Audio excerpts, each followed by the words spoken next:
So I have a very simple question you have to answer me, which is why do they call home fries? Because nobody in their right mind would make them at home. I don't know, they're diner fries. They're diner fries. That's a good question. And I've done this a few times, and it's just hours of work. And why do they call a driveway, and a parkway? I don't know. We could be here a long time, could. folks. So I want an easier way to do this. All right. Okay. I don't blame you. And plus, you want to make enough for a crowd because, you know, just making enough for 3 or 4 people, they go fast. You want to make a lot. So that was our goal, to make a lot of home fries for a good-sized crowd. First thing, of course, we tested different types of potatoes, Yukon Golds and Reds, but really no potato had the deep flavor that a russet had. So this is a russet potato, which we're going to quickly peel and cut into 3/4-inch dice, which is nice and big, but obviously the dice makes them cook through evenly. All right, make sure I get all the brown spots off. All right, we'll get rid of these peels, and now we'll cut it into 3/4-inch dice. And the easiest way to do that, of course, is to cut the potato into planks that are about 3/4 inches thick, and then you can put the planks flat side down on the cutting board, and then you can cut them crosswise into 3/4-inch chunks. So now this is 3½ pounds of potatoes, which will serve, you know, 6 to 8 people. And home fries are usually done in a skillet, of course, but when you do this amount of potatoes in a skillet, it's a lot of batches in and out of the pan. So, really? Yeah, just a little bit. I'm familiar with the problem. So we wanted to do them in the oven. But the problem with the oven is that even when we used a 500-degree oven and a preheated baking sheet, we never got that crispness on the exterior of the potato. So we solved that by parboiling. So what we're going to do is we have 10 cups of boiling water here. And the interesting thing about this, of course, is that we usually start potatoes in cold water and bring them up so they cook through evenly. We want the opposite here. We want the worst cooked potato you've ever seen, so it's overdone on the outside and raw in the middle. Because that overdone outside potato, those broken down starches, that's what's going to brown and turn crisp in the oven. So this is a perfect recipe for me. Yeah. I have to make the worst potatoes ever. That's okay. right. So boiling water, 10 cups. We're also going to add a little bit of baking soda. This is ½ a teaspoon of baking soda, and that baking soda will help the potatoes on the exterior break down and really release the starches so that they'll get nice and crisp in the oven. And we're not going to boil them until they're cooked through. We're just going to bring them to a boil and cook them for 1 minute so they cook on the outside but the inside is still raw. All right, so it came to boil. I put that timer on for a minute. There we are. So potatoes are not cooked through yet, which is all right. We're going to drain them. Okay. All right, we're going to put the pot back on the stove. And here, I'm going to pull a potato out and just see if we can see the texture of it. Dry it off a little bit. You promised me the worst cooked potatoes.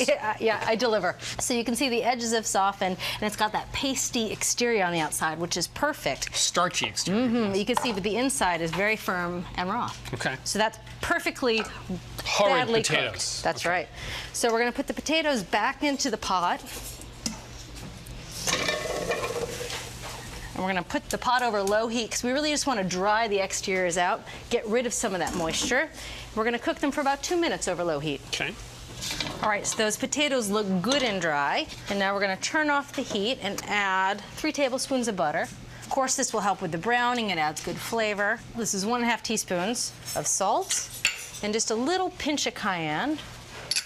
And we're going to stir this around until you really get a good, thick, starchy paste on the exterior of the potatoes.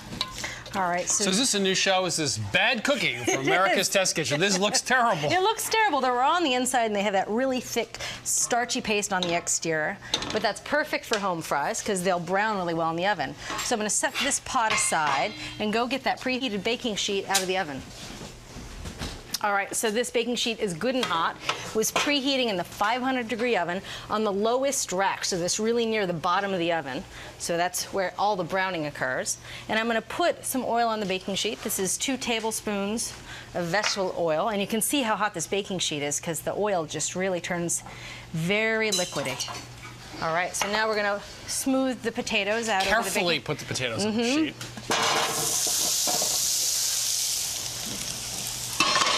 That sizzle means good crunch. So I'm going to spread the potatoes out so they have a lot of nice room to brown. You can just tell, these are going to get nice and crisp. They have that starch on the outside. They're sizzling when they hit the hot baking sheet. Things are starting to look up. They are, aren't they? Good. I'm going to put this back in that 500-degree oven for about 15 minutes.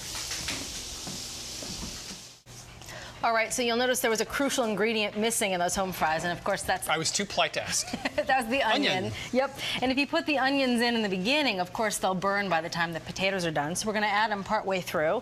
We're gonna cut these onions pretty large into half-inch dice, and you're gonna need 2 onions. One's already done, so I'll just do the second one.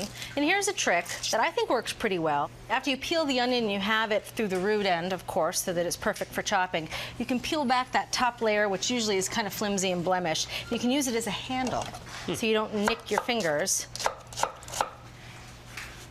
So you can hold on to it this way if you're learning how to use a knife or you're sort of a beginner. I like that trick. All right, so that's 2 onions. We're going to toss them, of course, with a little bit of oil. This is a tablespoon of vegetable oil and a little bit of salt. This is half a teaspoon of salt. All right, so those potatoes have been in the oven for 15 minutes. Now we're going to take them out and we're going to add the onions.